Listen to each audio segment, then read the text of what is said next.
Good evening, students. This is the lecture number 2 of reflection and diffraction. In this video, we will learn ray diagram of concave and convex mirror for different position of object.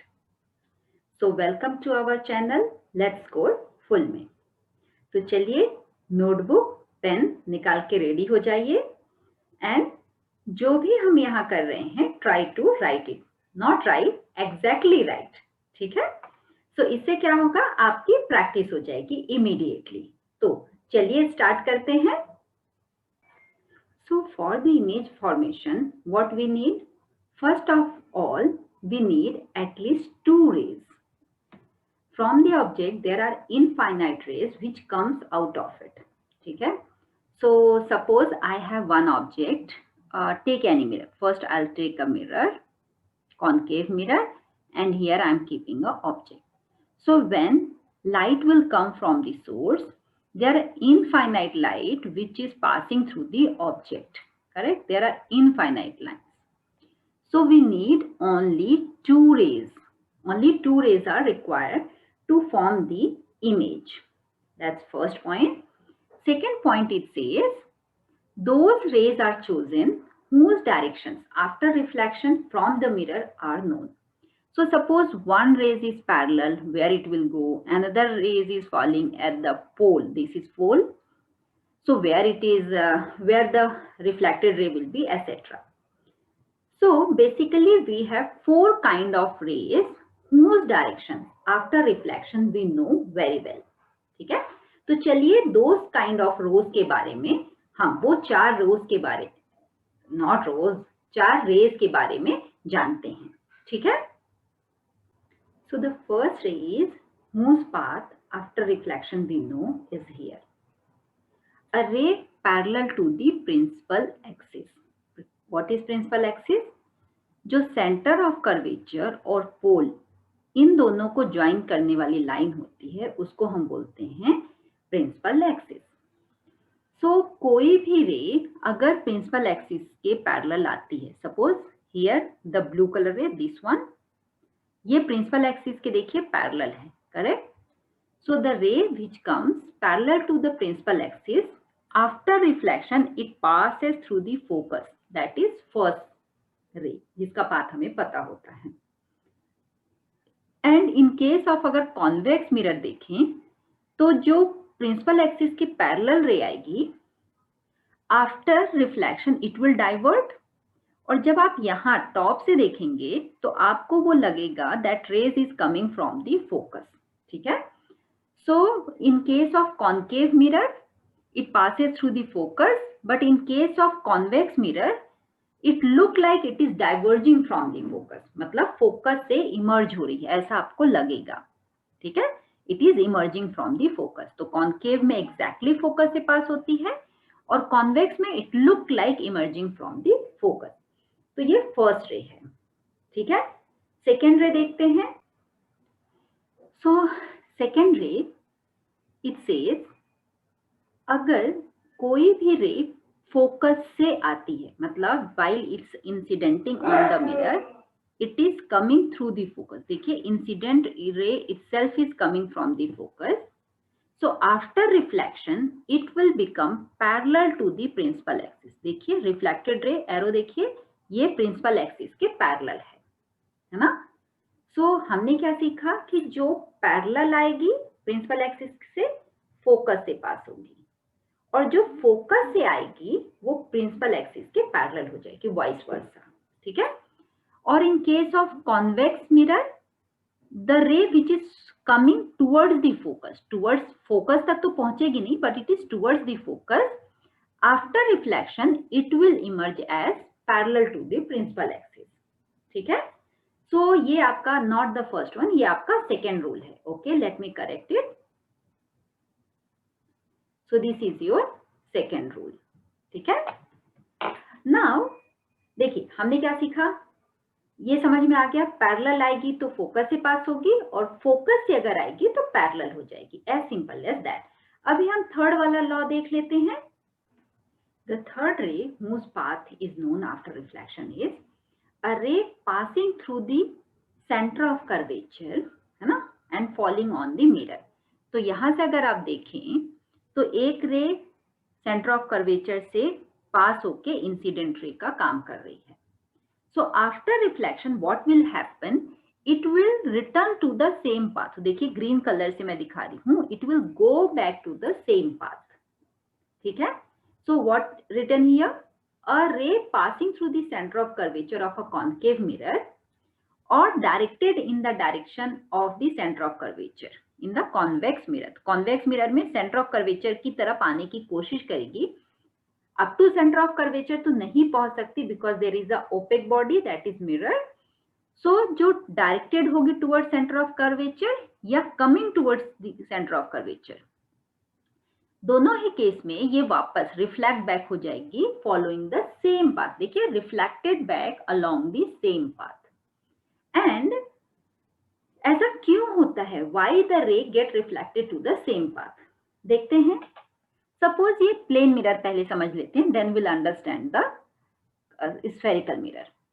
तो suppose ये mirror है, इस पे हमने एक normal draw किया. तो incident angle अगर 30 डिग्री है, करेक्ट. इंसिडेंट एंगल क्या होता है? इंसिडेंट रे और नॉर्मल के बीच में. और तो रिफ्लेक्टेड एंगल भी 30 डिग्री होगा, करेक्ट. ओके. अब देखिए रेड कलर. अगर इंसिडेंट एंगल में 0 कर दूं तो ये वाली लाइन यहाँ पे आ जाएगी. नॉर्मल और इंसिडेंट रे के बीच में 0 एंगल, तो रिफ्रैक्टेड एंगल भी 0 होगा. मतलब वो वहीं के वहीं लौटना पड़ेगा. तो इंसिडेंट एंगल 0 तो रिफ्लेक्टेड एंगल भी 0, करेक्ट. ओके. अब हमने देखा था पहले लेक्चर में कि जो रेडियस होती है वो मिरर पे नॉर्मल होती है, करेक्ट. तो radius is nm is normal, nm is tangent to the sphere and c, suppose ये है, ca is the normal, radius है वो, करेक्ट. रेडियस. तो अगर रे यहां आ रही है तो वो नॉर्मल की तरफ से आ रही है. मतलब इंसिडेंट रे और नॉर्मल के बीच में कोई एंगल नहीं है, इट इज 0. देखिए ये इंसिडेंट रे और ये नॉर्मल, दोनों के बीच में एंगल 0 है. तो एंगल जब 0 होगा इंसिडेंट, तो रिफ्लेक्टेड भी 0 होगा. तो रे वहीं के वहीं लौट जाएगी. यहाँ पे इंसिडेंट एंगल 0 तो रिफ्लेक्टेड एंगल भी 0. So that is why it reflect back to the same path. ये क्लियर? अगर ये क्लियर हो गया हो तो हम फोर्थ लॉ देखते हैं. ठीक है, मतलब फोर्थ रे जिसका पाथ हमें पता होता है. So the fourth law is a ray incident obliquely to the principal axis at the point of the mirror, at the pole of the mirror. Okay. So यहाँ पे देखिए क्या बोल रहा है कि अगर कोई लाइन पोल पे आती है, करेक्ट, तो वो प्रिंसिपल एक्सिस से कोई ना कोई एंगल बनाएगी. Suppose that is theta. तो जब वो रिफ्लेक्ट होगी तो वो उसी एंगल से रिफ्लेक्ट होगी. So this is principal axis. Incident angle और रिफ्लेक्टेड एंगल दोनों इक्वल होंगे.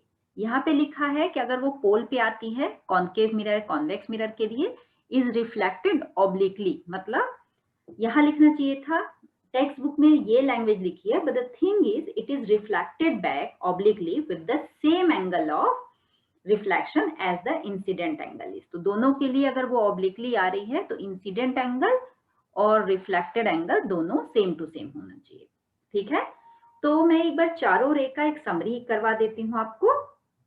तो पहला लॉ बोलता है कॉन्केव मिरर के लिए कि अगर कोई रे प्रिंसिपल एक्सिस के पैरेलल आती है, प्रिंसिपल एक्सिस के पैरेलल, तो वो फोकस से पास होती है रिफ्लेक्शन के बाद.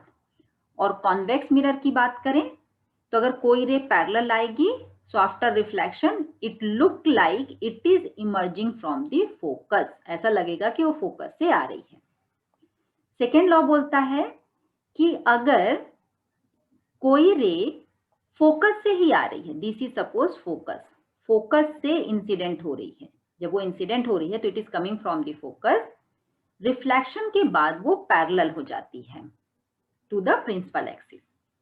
अगर मैं कॉन्वेक्स मिरर की बात करूं तो कॉन्वेक्स मिरर बोलता है कि रे is coming towards the focus, है ना. फोकस की तरफ अगर इंसिडेंट हो रही है तो रिफ्लेक्शन के बाद वो प्रिंसिपल एक्सिस के पैरेलल हो जाएगी. ठीक है. बाकी के दो लॉ क्या बोलते हैं कि पहले कॉन्केव का हम करते हैं कोई रे अगर सेंटर ऑफ कर्वेचर से आ रही है इंसिडेंट, तो रिफ्लेक्ट बैक भी सेंटर ऑफ कर्वेचर की सेम पाथ से रिफ्लेक्ट बैक होगी। Means any ray which is incident from the centre of curvature, after reflection it will revert back to the same path. Convex की बात करें तो ray which is coming towards the centre of curvature, it will reflect back to the same path. And the fourth one is here कि अगर वो पोल पे किसी angle of incidence से आ रही है तो वो रिफ्लेक्ट भी उसी एंगल से हो जाएगी। And same way for the convex mirror. ये क्लियर? तो ये 4 रेज हैं जिनका पाथ आफ्टर रिफ्लेक्शन हमें पता होता है। इतना क्लियर हो गया क्या आपको? ओके। सो सबसे पहले हम देखेंगे image formation by a concave mirror. Concave mirror कैसा होता है? Something like this, correct? ये आपकी प्रिंसिपल एक्सिस है, this is pole, focus, centre of curvature, और बहुत ज्यादा डिस्टेंस हो, मतलब कंपेयर टू अपर्चर अगर डिस्टेंस थोड़ी ज्यादा हो तो हम उसको इंफिनिटी बोल देते हैं। ठीक है? तो देखिए ऑब्जेक्ट आप कहाँ कहाँ रख सकते हैं, या तो आप इंफिनिटी पे रखो या फिर बियॉन्ड सेंटर ऑफ कर्वेचर रखो, मतलब आपने सेंटर ऑफ कर्वेचर के पीछे रखा है ना, या तो आप सेंटर ऑफ कर्वेचर पे रखो, सेंटर ऑफ कर्वेचर और फोकस के बीच में, फोकस पे, या फिर फोकस और पोल के बीच में। इतनी लोकेशन पे आप ऑब्जेक्ट रख सकते हैं। तो इन डिफरेंट लोकेशन के लिए इमेज कहाँ बनेगी, that we are going to learn. अब देखिए इमेज बनने के लिए हमने क्या बोला कि हमें 2 रे चाहिए। रिक्वायर्ड रेज कितनी है? 2, जिनका पाथ हमें पता हो। तो हमने देखा कि 4 ऐसी रेज हैं जिनका पाथ हमें पता होता है, करेक्ट? तो चलिए व्हेन इन चारों I think 6 location 1 2 3 4 5 and 6, in 6 location के लिए रे डायग्राम ड्रॉ करके देखते हैं। ठीक है? ओके। तो सबसे पहले suppose the object is at infinity. Clear? So suppose ये आपका कॉन्केव मिरर है, ये है pole, focus, centre of curvature, object बहुत दूर रखा है। जैसे कि सन है, सन से जो भी रेज आती हैं वो सारी की सारी कैसे होती हैं? पैरेलल होती हैं, करेक्ट? तो सेम वे अगर ऑब्जेक्ट इंफिनिटी पे है तो उससे आने वाली सारी रेज कैसी होंगी? पैरेलल होंगी, करेक्ट? ओके। अभी हमने देखा कि जो रेज प्रिंसिपल एक्सिस के पैरेलल आती हैं तो वो कहाँ मीट होती हैं? रिफ्लेक्शन के बाद जो रेज पैरेलल आएंगी प्रिंसिपल एक्सिस से, आफ्टर रिफ्लेक्शन वो फोकस से पास होगी। तो देखिए मैं इसको दूसरे कलर से मार्क करती हूँ, ये इंसिडेंट रे रिफ्लेक्ट होके फोकस से पास होगी। ठीक है? ये इंसिडेंट रे रिफ्लेक्ट होके फोकस से पास होगी। तो सारी की सारी रे जो पैरेलल हैं और इंफिनिटी पे ऑब्जेक्ट है तो वहां से सारी रेज जो आएंगी वो पैरेलल ही होंगी। तो फोकस से पास हो रही हैं, तो अगर फोकस से पास हो रही हैं इसका मतलब क्या है कि वो पॉइंट साइज का ऑब्जेक्ट बनाएगा, करेक्ट? अगर ऑब्जेक्ट की साइज ए बी कुछ भी साइज की हो, रिफ्लेक्टेड रे कहाँ मीट हो रहे हैं? प्रिंसिपल एक्सिस पे ही। तो जो ऑब्जेक्ट की साइज होगी वो पॉइंट साइज की होगी। पॉइंट साइज का हम ये नहीं बता सकते कि वो कैसे दिखेगी, but it will be inverted, मतलब ऑब्जेक्ट अगर स्टैंडिंग पोजीशन है तो इमेज उल्टी बनेगी। ठीक है? डाउनवर्ड। हाईली डिमिनिश्ड है क्योंकि इतना बड़ा ऑब्जेक्ट था, पॉइंट साइज का इमेज बन रहा है, मतलब हाईली डिमिनिश्ड। मिरर के बाहर बन रहा है, आउटसाइड द मिरर, मतलब कैसा बन रहा है? It is real image. तो ये जो मैंने बोला कि highly diminished, real image, inverted, ये है कैरेक्टरिस्टिक्स ऑफ द इमेज जब ऑब्जेक्ट इंफिनिटी पे रखा हुआ है। क्लियर? ओके। तो इसका मैं आपको एक नीट डायग्राम जो बुक में दिया है वो दिखा देती हूँ। सो ये देखिए यहाँ पे फिगर आपको क्लियरली दिख रहा है। इंसिडेंट रे आई, रिफ्लेक्शन के बाद देखिए कहाँ से गई है, ये आई और ये फोकस से पास हुई।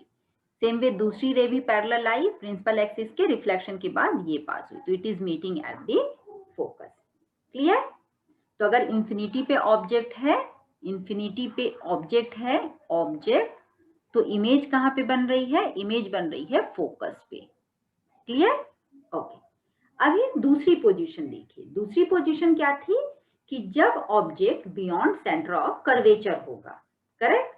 ओके। तो जब object beyond centre of curvature होगा, हम सारी की सारी इमेज कॉन्केव के लिए पढ़ रहे हैं, कॉन्वेक्स के लिए भी हम करेंगे। ये पोल, ये फोकस और ये सेंटर ऑफ कर्वेचर, ये इंफिनिटी। तो इंफिनिटी और सेंटर के बीच में कहीं ऑब्जेक्ट ऐसे रखा हुआ है। Suppose object is A B. Clear? तो फिर से हमें दो रे चाहिए। कोई भी दो रे ले सकते हैं, पैरेलल रे ले सकते हैं, वो रे जो सेंटर ऑफ कर्वेचर से पास हो रही है, मतलब एनी टू। तो सपोज मैं ले रही हूँ वो रे, रेड कलर से मार्क करती हूँ, जो पोल पे किसी एंगल से इंसिडेंट हो रहा है। Suppose that angle of incident is theta. तो रिफ्लेक्टेड भी उसी एंगल से पास हो जाएगा। करेक्ट? ओके। दूसरी रे हम ले सकते हैं कि वो सेंटर ऑफ कर्वेचर से आ रही है। तो सेंटर ऑफ कर्वेचर से अगर रे आएगी तो हमने क्या पढ़ा था, सेम उसी पाथ से रिवर्ट बैक हो जाएगी। करेक्ट? तो हमें दो रे मिल गई। कौन सी? Let me mark it with different colour. ये सेंटर ऑफ कर्वेचर की रे थी। करेक्ट? तो सेंटर ऑफ कर्वेचर से आई तो उसी पाथ में रिटर्न हो गई। और रेड वाली कहां से आई? पोल पे आई at angle of incident theta. तो वो रिफ्लेक्ट भी किस एंगल से होगी? थीटा से। दोनों रिफ्रैक्टेड रे, दोनों रिफ्रैक्टेड बाय मिस्टेक बोल दिया मैंने, दोनों रिफ्लेक्टेड रे कहां पे मीट हो रही हैं? इस वाले पॉइंट पे। तो इस वाले पॉइंट से आप प्रिंसिपल एक्सिस पे परपेंडिकुलर डालिए। तो देखिए रे स्टार्ट कहां से हुई थी? ए से। मीट कहां हो रही है? इस वाले पॉइंट पे। तो ये ए के का इमेज है, इसलिए मैं इसको ए डैश बोलती हूँ। परपेंडिकुलर डाला तो दैट इज बी डैश। मतलब A dash B dash is the image of object A B. देखिए उसमें एरो प्रिंसिपल एक्सिस के ऊपर था, इसमें एरो प्रिंसिपल एक्सिस के नीचे होगा। मतलब इमेज कैसे होगी? इन्वर्टेड। मतलब कि अगर कोई चीज ऐसी है तो वो इस तरह से आपको उल्टी दिखेगी, उसका हेड डाउन दिखेगा। क्लियर? ओके। सो देखिए इमेज बनी कहां? इमेज बनी सेंटर ऑफ कर्वेचर और फोकस के बीच में। इसकी भी साइज छोटी दिख रही है। मैंने आपको मेजरमेंट तो नहीं बनाया, but it is looking smaller. Inverted है, डिमिनिश्ड है, सेंटर ऑफ कर्वेचर और फोकस के बीच में है, प्लस मिरर के बाहर है, मतलब रियल इमेज बनेगी। क्लियर? ओके। तो चलिए इसका मैं आपको एक नीट फिगर दिखा देती हूँ। तो देखिए इस फिगर में ये ऑब्जेक्ट है जो सेंटर ऑफ कर्वेचर के पीछे रखा हुआ है। करेक्ट? रे पैरेलल आई, फोकस से पास हुई, सेंटर ऑफ कर्वेचर से आई, वहीं के वहीं रिवर्ट हुए। कहाँ मीट हो रहे हैं? यहाँ। अब देखिए मैंने जो लिया था रे, वो कहाँ से पास हो रही थी? पोल से। तो नॉट नेसेसरी कि जो बुक में दिया है आप वही रे यूज करो। जो 4 रेज हैं जिनका पाथ हमें पता होता है, उन 4 में से आप कोई भी 2 रे यूज कर सकते हैं। क्लियर? तो इन्होंने एक पैरेलल रे यूज किया है जो फोकस से पास होती है, और दूसरी सेंटर ऑफ कर्वेचर से लिया है। हमने एक पोल पे इंसिडेंट करवाई थी at some angle of incident, और उसी एंगल पे वो रिफ्लेक्ट हो गई, और दूसरी वाली सेंटर ऑफ कर्वेचर से यूज की थी। तो देखिए यहाँ ए डैश और यहाँ B. Correct? Size diminished between C and F के बीच में, इन्वर्टेड एंड रियल। ऐसे आपको बाकी लोकेशंस के लिए भी देखना है। तो this is little difficult to remember, और रे डायग्राम ड्रॉ करने के लिए पोजीशन कहाँ है वो पता चल जाए तो इट इज बेटर। करेक्ट? तो इसके लिए हमारे पास एक शॉर्टकट रूल है जिसको हम बोलते हैं I+O rule. I+O rule is क्या बोलता है कि I+O is 6। Now what is I and what is O? I मतलब होता है इमेज की लोकेशन, और O बोलता है ऑब्जेक्ट की लोकेशन। करेक्ट? इन दोनों की लोकेशन का एडिशन 6 होना चाहिए। मतलब क्या? इसका मतलब ये है कि अगर ऑब्जेक्ट, ओके, इसके लिए आपको ना पहले नंबरिंग करनी पड़ेगी। नंबरिंग कैसे? सपोज ये कॉन्केव मिरर है, ये फोकस, ये पोल, सेंटर ऑफ कर्वेचर और इंफिनिटी। इंफिनिटी को आपको नंबर 1 देना है, सेंटर ऑफ कर्वेचर और इंफिनिटी के बीच में 2, देन 3, देन 4। ये वही नंबर्स हैं जहां आप ऑब्जेक्ट रख सकते हैं। तो डिफरेंट लोकेशन को आपने नंबरिंग दे दी इन सीक्वेंस 1 2 3 4 5 6 और मिरर के पीछे को आपने नंबर दे दिया है 0। तो देखिए अगर आप ऑब्जेक्ट 1 पे रख रहे हैं दैट इज इंफिनिटी, तो आपकी ऑब्जेक्ट की लोकेशन का नंबर हो गया 1। आई प्लस ओ रूल में ऑब्जेक्ट की लोकेशन 1 रखिए, so I plus 1 equal to 6, मतलब आई की वैल्यू कितनी आएगी 6 माइनस 1 5। तो ऑब्जेक्ट कहां बनेगा 5 पे। 5 किसकी लोकेशन है फोकस की, करेक्ट। तो हमने देखा था कि जब इंफिनिटी से रे आई, इंफिनिटी पे ऑब्जेक्ट था तो इमेज कहां बनी थी फोकस में। एक और देख लेते हैं कि suppose object is beyond centre of curvature, जैसा कि ये अभी हमने रे डायग्राम पढ़ा। यहाँ पे ऑब्जेक्ट की लोकेशन कहाँ है बियॉन्ड सेंटर ऑफ कर्वेचर, मतलब 2 है। 2 वैल्यू आई प्लस ओ में रखिए, so I plus O is equal to 6। I की वैल्यू है, मतलब सॉरी आई की नहीं, ऑब्जेक्ट की वैल्यू है कितनी, आप बताइए। ऑब्जेक्ट कहां पे रखा है beyond centre of curvature. Beyond centre of curvature मतलब आई ऑब्जेक्ट की वैल्यू 2 है तो रख दीजिए 2। आई प्लस 2 इक्वल टू 6, मतलब आई की वैल्यू 6 माइनस 2 विच इज 4। मतलब जो इमेज होगी वो 4 पे होगी, मतलब सेंटर ऑफ कर्वेचर और फोकस के बीच में होगी। तो देखिए वही है ना, सेंटर ऑफ कर्वेचर और फोकस के बीच में। क्लियर। तो ये आई प्लस ओ का रूल मैंने बहुत डिटेल में बताया है, जिसका लिंक मैं डिस्क्रिप्शन बॉक्स में दे दूंगी, और उसको सेम प्लेलिस्ट में एज लेक्चर नंबर 3 के नाम से डाल दूंगी, तो आप वहां से देख सकते हैं। ठीक है। बाकी के रे डायग्राम मैं आपको दिखा देती हूँ एंड एक्सप्लेन कर देती हूँ कि हाउ इट इज। ठीक है, चलिए ओके। तो यहाँ पे देखिए कि जब object exactly centre of curvature पे रखा हो तो उसके लिए ये रे डायग्राम है। जब ऑब्जेक्ट सेंटर ऑफ कर्वेचर और फोकस के बीच में रखा है तो ये रे डायग्राम है। तो ये सारे सेम हैं, सिर्फ मैं आपको जब ऑब्जेक्ट फोकस पे रखा है और जब फोकस और पोल के बीच में रखा है इसके बारे में एक्सप्लेन कर देती हूँ। बाकी जब आप rule I plus O equal to 6 वाला रूल का वीडियो देखेंगे तो आपको एग्जैक्टली समझ जाएगा कि हाउ टू ड्रॉ इट। तो सपोज एक कॉन्केव मिरर है, ये पोल, ये फोकस और ये सेंटर ऑफ कर्वेचर। आपने ऑब्जेक्ट रखा फोकस पे, तो देखिए होगा क्या, वन रे प्रिंसिपल एक्सिस के पैरेलल आ सकती है, जो कहां से पास होगी फोकस से, करेक्ट। सपोज दूसरी रे, late me mark it with green, incident angle theta पे आएगी पोल पे, तो जितना इंसिडेंट एंगल होगा उतना ही reflected angle, so this one, ये हो गया थीटा।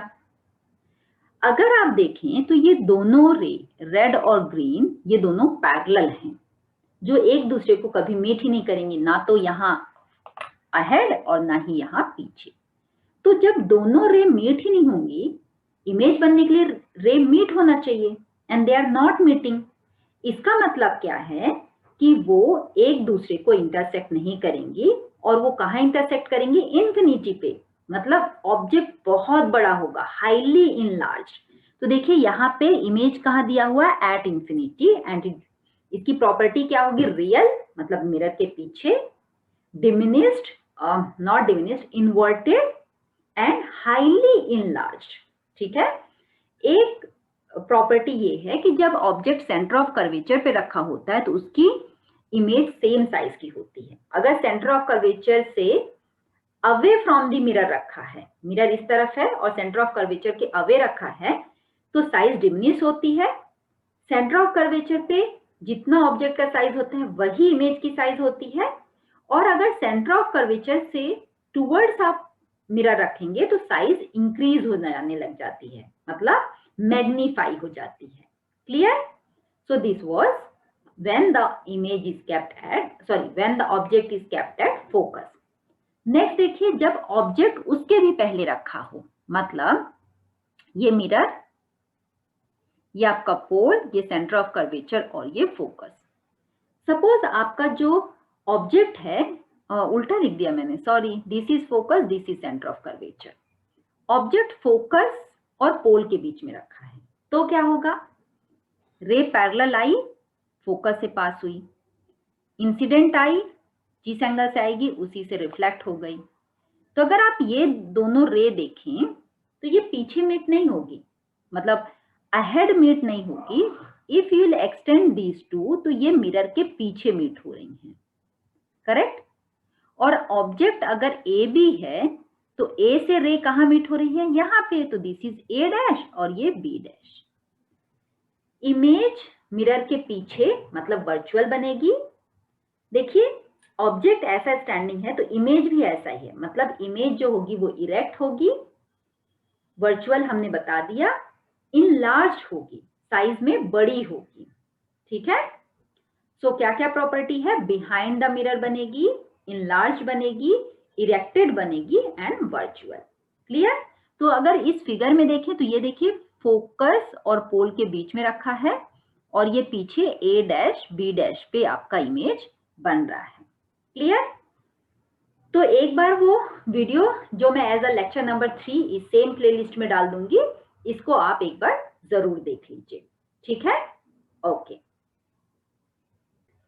सो रे डायग्राम तो हमने सीख लिया, चलिए देखते हैं कॉन्केव मिरर कहाँ कहाँ यूज होता है, ठीक है।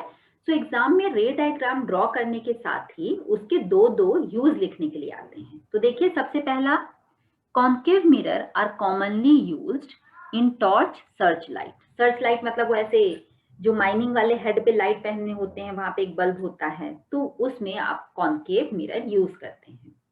व्हीकल की हेडलाइट में, क्योंकि अगर आप बल्ब को हेडलाइट, सपोज ये हेडलाइट में ऐसे कॉन्केव मिरर लगा होता है, इसका फोकस यहाँ है, अगर यहाँ बल्ब लगा देते हैं तो ये लाइट को क्या करेगा, स्प्रेड कर देता है, तो आपको काफी ज्यादा लेंथ में और वाइड स्प्रेड हो जाती है लाइट, जिसकी वजह से आपको रोड अच्छे से दिखती है। वो शेविंग मिरर में यूज होते हैं। डेंटिस्ट कॉन्केव मिरर को यूज करता है पेशेंट का टीथ देखने के लिए, जिससे वो इनलार्ज इमेज बनता है। तो इनलार्ज इमेज जब भी कोई ऑब्जेक्ट फोकस मतलब सेंटर ऑफ कर्वेचर और पोल के बीच में रखेंगे तो इमेज कैसे हो जाएगी, इनलार्ज्ड। डेंटिस्ट क्या करते हैं, मिरर को पेशेंट के टीथ के पास ले जाते हैं ताकि वो टीथ पोल, सपोज ये पोल है और ये फोकस है, तो ऑब्जेक्ट को यहां रखने की कोशिश करते हैं, मतलब पोल और फोकस के बीच में, जिसकी उसकी वर्चुअल इमेज बने और इनलार्ज इमेज बने, ताकि क्लियरली दिख जाए कि कैविटी कहां पे है and what is the problem. Next है जो लार्ज कॉन्केव मिरर होते हैं, वो कॉन्सेंट्रेटेड मतलब सनलाइट को कॉन्सेंट्रेट करने के लिए यूज होते हैं सोलर फर्नेसेस में। अब ये क्या होता है, देखिए अगर आपके पास कॉन्केव मिरर है और ये सारी लाइट अगर पैरेलल आती हैं सन से, तो रिफ्लेक्शन की बात कहाँ पे मीट होती है, फोकस पे, हमने देखा। तो जब सारी इतनी सारी लाइट एक ही पॉइंट पे कॉन्सेंट्रेट होगी तो क्या होगा, वो उसको हीटिंग इफेक्ट देगा, जिसकी वजह से टेम्परेचर रेज होगा। तो फर्नेसेस मतलब टेम्परेचर रेज करना, तो वहां पे बड़े बड़े कॉन्केव मिरर यूज किए जाते हैं ताकि सनलाइट को कॉन्सेंट्रेट करके सोलर फर्नेसेस में हीट प्रोड्यूस की जा सके, ठीक है। अभी हम देख लेते हैं image formation of convex mirror.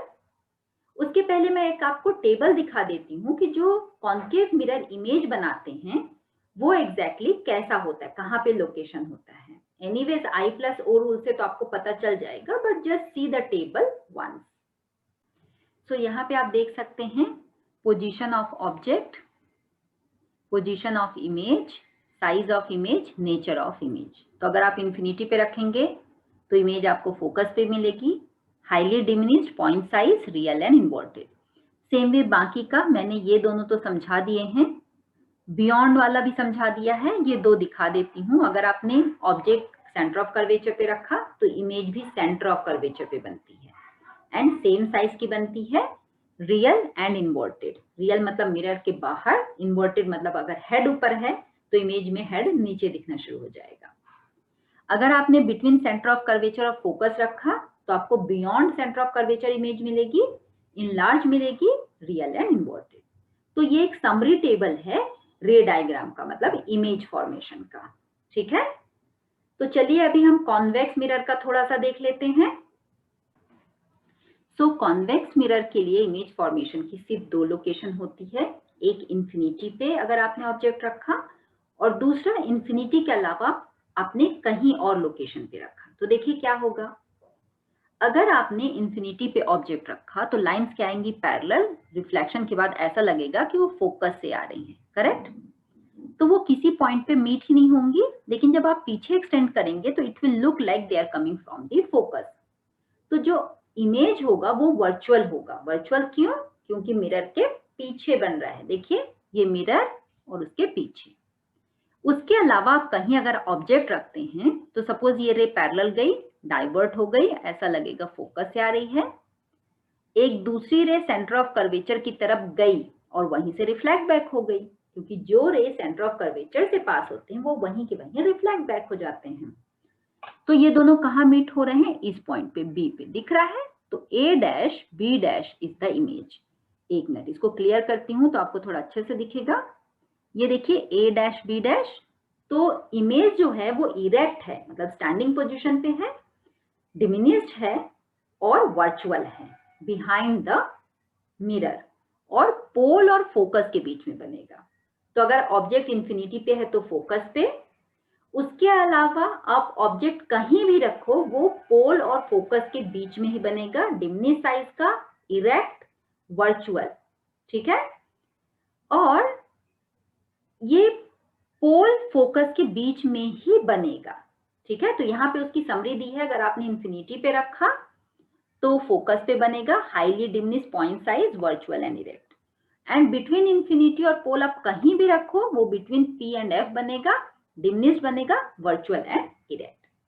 तो इसके लिए बहुत इजी है ना, दो ही लोकेशन के लिए दिया हुआ है। इसके अलावा जब हम लेंस पढ़ेंगे तो कॉन्केव मिरर की जो पोजीशन है वो कॉन्वेक्स लेंस की तरह काम करेगा, और जो कॉन्वेक्स मिरर का इमेज है वो कॉन्केव लेंस की तरह काम करेगा। तो जब हम लेंस पढ़ेंगे तो ये आपको और क्लियर हो जाएगा, ठीक है। तो कॉन्वेक्स लेंस, कॉन्वेक्स मिरर के कुछ यूजेस देख लेते हैं, है ना, क्योंकि रे डायग्राम के साथ उसका यूजेस भी पूछता है। तो चलिए यूजेस मैं बता देती हूँ इसके क्या है। सो कॉन्वेक्स मिरर का यूज होता है व्हीकल के साइड मिरर में।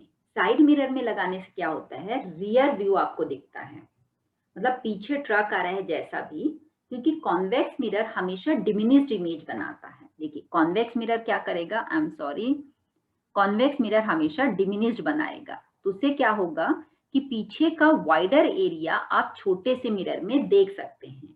ये पता चल जाएगा कि व्हीकल आपसे कितनी दूर है, मतलब दूर तो एग्जैक्टली नहीं पता चलता कि पीछे क्या कौन कौन से व्हीकल हैं, वो आपको दिख जाता है। वो बड़ा एरिया कवर करके इमेज बना के देता है।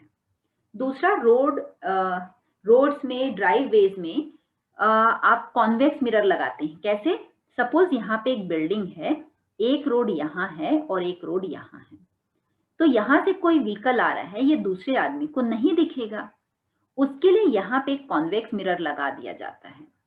ये convex mirror wider area cover करेगा, तो इस मिरर में यहाँ से कौन पर्सन आ रहा है, कौन सी व्हीकल आ रही है, वो रेड वाले को दिख जाएगा। रेड वाला मतलब ये रेड वाला पर्सन इस मिरर में देख सकता है कि इस तरफ से कौन आदमी आ रहा है, क्योंकि यहाँ तो बिल्डिंग है, डायरेक्ट नहीं देख सकता। तो we put mirror, convex mirror, so that there will be safety while driving, ठीक है। इतना क्लियर हो गया। So that was for today. Next video में हम ये लेके आएंगे कि साइन कन्वेंशन कैसा होता है, न्यूमेरिकल कैसे करते हैं, ऑब्जेक्ट अगर रखा है तो अभी तो हमने देखा कि अगर object beyond centre of curvature रखा है तो सेंटर ऑफ कर्वेचर और फोकस के बीच में बनेगा, लेकिन कितनी दूर बनेगा, कितना बड़ा बनेगा, डबल बनेगा, ट्रिपल बनेगा, ये सब हम नेक्स्ट वीडियो में देखेंगे, ठीक है। तो next video is sine convention along with ढेर सारे न्यूमेरिकल, ठीक है। तो जितना भी आपका डर है न्यूमेरिकल से रिलेटेड, माइनस साइन गलत हो जाता है, ये हो जाता है, वो हो जाता है, वो सारा नेक्स्ट लेक्चर में क्लियर हो जाएगा, ठीक है। ओके, तो चलिए मिलते हैं अगले वीडियो में।